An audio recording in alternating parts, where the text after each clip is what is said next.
اوسخ بدايه لسنه 2023 في المسلسلات، والمسلسل المنتظر لناس كتير جدا. التخوف الاكبر كان من ردود الافعال.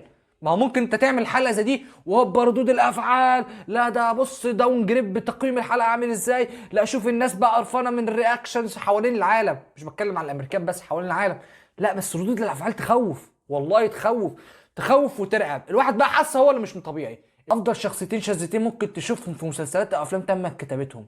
هي العته وصل للدرجه دي؟ هي العته وصل للدرجه دي؟ الناس بتحلل حاجات، والله مصدوم.